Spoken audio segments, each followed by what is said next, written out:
What you're going to see here is a clip of Illinois Governor Pritzker beginning to talk about the plans that the Trump administration has to send in troops to Chicago under the supposed emergency of a crime wave, which he has used as an excuse in Washington, D.C., and also in Los Angeles a few months ago. What President Trump is doing is unprecedented and unwarranted. It is illegal. It is unconstitutional. It is un-American. No one from the White House or the executive branch has reached out to me or to the mayor. No one has reached out to our staffs. No effort has been made to coordinate or to ask for our assistance in identifying any actions that might be helpful to us. Local law enforcement has not been contacted. We have made no requests for federal intervention. None. We found out what Donald Trump was planning the same way that all of you did. We read a story in the Washington Post. One of the things that Pritzker is pointing out is that there's absolutely no coordination. You just send in troops to a city without getting in touch and working out a coordinated effort with the authorities, the mayor, and in this case, the governor. What you're doing is you're basically creating chaos. And to think that this is somehow going to be an effective law enforcement tool is nutty. It's just delusional. That isn't the way that you would do it. So what you're going to see in this particular excerpt is the governor commenting on the fact that there really is no emergency in Chicago. And he makes a really good point, as you will see, about creating the atmosphere of a war zone. Look around you right now. Does this look like an emergency? Look at this.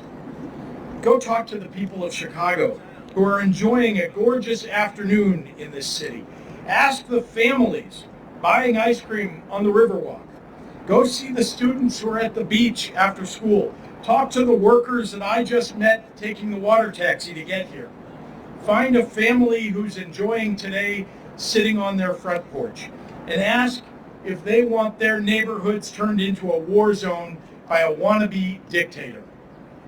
Ask if they'd like to pass through a checkpoint with unidentified officers in masks while taking their kids to school. So what you just saw in this clip was Pritzker making, I think, a really important point, and that is the atmosphere and the environment that is created when you send in mass numbers of troops, of military soldiers, and the kind of fear, uncomfortableness, even terror that creates as an atmosphere for a city like Chicago, especially one where virtually all or close to all of the city is fairly peaceful. I'm not saying that Chicago doesn't have any crime. Every city does have crime, but there certainly isn't an emergency that warrants this kind of militarization of the city. And he makes a really good point, I think, about parents taking their kids to school and having to go through checkpoints. What does that do to the child? Does that not make the child fearful, thinking that we're actually living in a war zone, when in fact there is no logical reason to believe that there is a war going on, and yet we're being treated as if this is a militarized state? That's a dictatorship. That's not America. Robberies are down 34% year over year. Burglaries down 21%. Motor vehicle thefts down 26%. So in case there was any doubt as to the motivation behind Trump's military occupations, take note. 13 of the top 20 cities in homicide rate have Republican governors. None of these cities is Chicago. 8 of the top 10 states with the highest homicide rates are led by Republicans. None of those states is Illinois.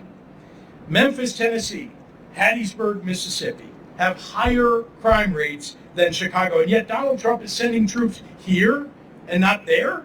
Ask yourself why. So what you're seeing in this particular excerpt from the governor is he's citing very specific statistics on how crime in Chicago has declined significantly. It's the same pattern that we see in the troop deployment in Washington, D.C., and also in Los Angeles, is that crime is going down, and yet Trump is lying about it and saying we have a crime wave and that constitutes an emergency, so we have to send in troops to be law enforcement.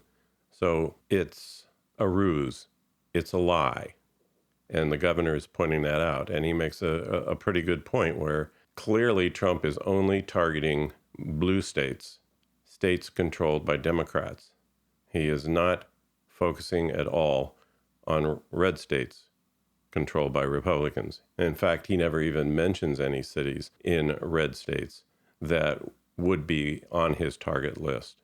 So this is clearly a political ploy on his part to distract us from some of the things that are going on, like the Epstein scandals and the fact that our economy is going into the tank and inflation is increasing. In the next clip, you're going to see Governor Pritzker talking about how this is a power grab and comparing it to other countries doing the same kind of thing. Donald Trump wants to use the military to occupy a U.S. city, punish his dissidents, and score political points. If this were happening in any other country, we would have no trouble calling it what it is, a dangerous power grab. I think he makes a really good point, and that is that if we were observing this objectively, happening in any other country, as it has happened historically in many, many countries, we would call it what it is. Not only is it a power grab, but it is the rise of a dictatorship. It's the militarization of a country. This is a ploy on the part of Trump to pretend to be a strong leader when in fact he's an extremely weak leader. In this excerpt, the governor is going to talk about the fact that Trump, his mental faculties are starting to slip. Anybody who has seen the 7 months of this presidency, I think would look, if objectively looking at it, would say that Trump is really kind of losing it. He is distracted, illogical, irrational, and completely discombobulated. We have a leader of our country who doesn't seem to really have a grip on what's really going on. Mr. President, do not come to Chicago. You are neither wanted here nor needed here. Your remarks about this effort over the last several weeks have betrayed a continuing slip in your mental faculties and are not fit for the auspicious office that you occupy. What you see the governor doing is very straight talk, very direct. He's not pulling any punches. He's saying exactly what I think is true, objectively. But unlike so many of the Democratic leaders in the first 7 months of this administration, the language that has been used by Democrats too often, I think, is sort of mealy-mouthed. It prettifies what is actually happening. And Pritzker is doing the opposite. In fact, he's following sort of in the footsteps of Governor Newsom of California. And he's just simply doing straight talk and saying exactly what I think is on a lot of people's minds. And that is that we're in very troubling times and we are being led, in quotes, by an individual who is an egomaniac and a liar and a very weak man. So this excerpt, you're going to see the governor makes a really good point about the National Guard being, in many cases, unwilling to be in this awkward situation of having to militarize a city like Chicago. Hopefully, the president will reconsider this dangerous and misguided encroachment upon our state and our city's sovereignty. Hopefully, rational voices, if there are any left inside the White House or the Pentagon, will prevail in the coming days. If not, we are going to face an unprecedented and difficult time ahead. But I know you, Chicago, and I know you are up to it. When you protest, do it peacefully. Be sure to continue Chicago's long tradition of nonviolent resistance. Remember that the members of the military and the National Guard who will be asked to walk these streets are, for the most part, here unwillingly. And remember that they can be court-martialed and their lives ruined if they resist deployment. Look to the members of the faith community standing behind me today for guidance on how to mobilize. I have contemplated what it would be like to be one of the members of the National Guard occupying a city like Chicago. And you really are in a quandary if you think that this is illegitimate. At the same time, the governor makes a really good point. If you disobey and refuse to be deployed when ordered to do so, you can be court-martialed and your life can be ruined. So my feeling, along with what the governor has said, is that there is probably a very large number of members of the National Guard who do not agree with what is going on, but at the same time, they are kind of trapped into doing what they would prefer not to be doing. And their options are extremely limited. If you, like the governor says, if you disobey the order, you can be court-martialed, and that can ruin your life and affect your family as well. The second point that he also makes is, and he emphasizes it strongly, is that we should, in fact, rise up. I think we should have arisen a long time ago when we saw this happening in Los Angeles, that nationwide we should be protesting in huge numbers and arguing that there should be no police state. But he reminds us, and I think it's really important, that we have to be unalterably nonviolent in our protest. If anybody gets violent, it becomes a pretense to say, see, there were riots and that justified us sending in the military. It's really important that we have a mass demonstrations, that we continue to protest, we build a movement against the militarization of our country, but that it's absolutely essential that it remain nonviolent. And Indivisible, the organization that has been used in the past and is being used right now to fight the Trump administration, counsels and trains individuals that in situations where violence starts to arise, protesters who are remaining nonviolent sit down immediately, and that only those who are actually causing the trouble will be immediately identified. And so what it does is it's a tactic that was actually used by Gandhi against the British, and it was very successful. So this excerpt from the governor is where he's saying basically stay out of Chicago. He's also saying that we will fight back. To my fellow governors across the nation who would consider pulling your National Guards from their duties at home to come into my state against the wishes of its elected representatives and its people, you would be failing your constituents and your country. Cooperation and coordination between our states is vital to the fabric of our nation, and it benefits us all. Any action undercutting that and violating the sacred sovereignty of our state to cater to the ego of a dictator will be responded to.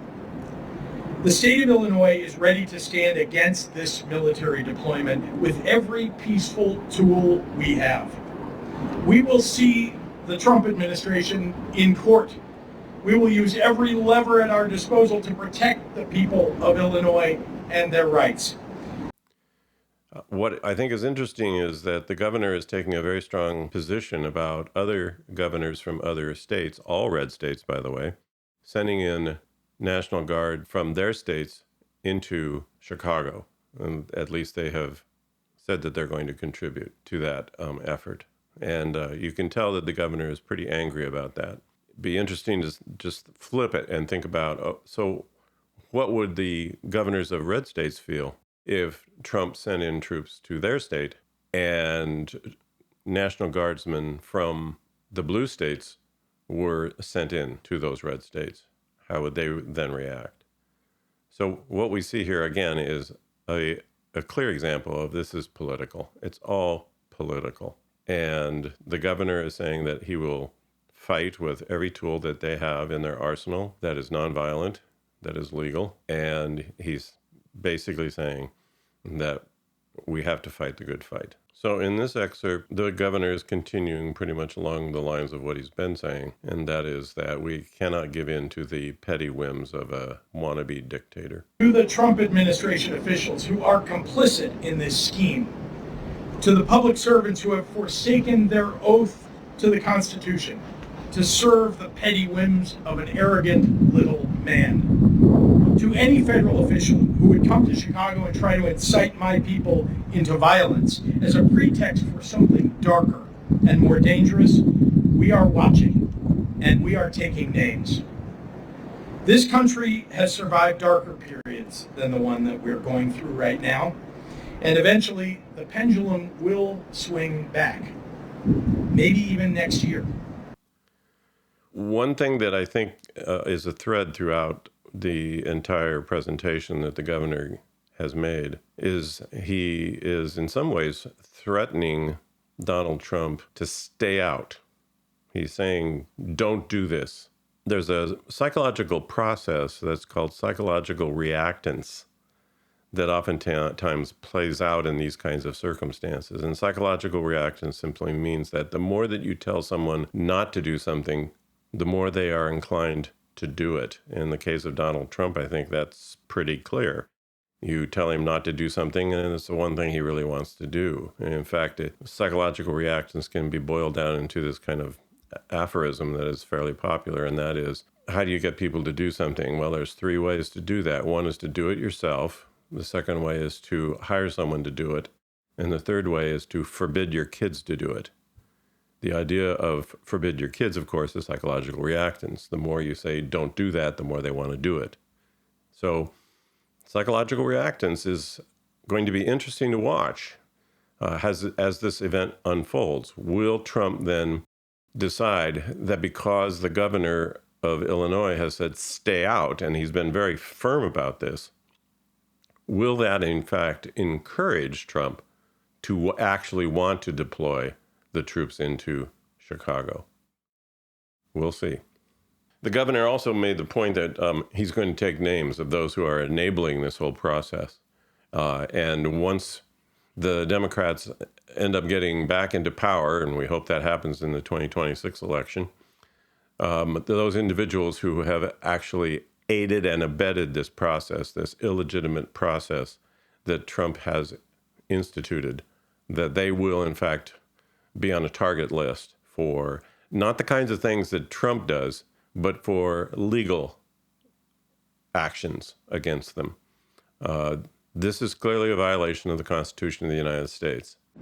Donald Trump has already shown himself to have little regard for the many acolytes that he has encouraged to commit crimes on his behalf. You can delay justice for a time, but history shows you cannot prevent it from finding you eventually. If you hurt my people, nothing will stop me, not time or political circumstance, from making sure that you face justice under our constitutional rule of law. Trump has no legal authority to be doing what he's doing. There's no emergency. There's no rational person that could think that there is any emergency that is happening here in any of the actions that he's taken in terms of deployment of the military into these cities. So it's just so obvious that he's violating the Constitution and he's violating the law by acting like a petty dictator. If you like what I'm saying, or you like these videos to continue, please like it and subscribe to my channel. Thank you.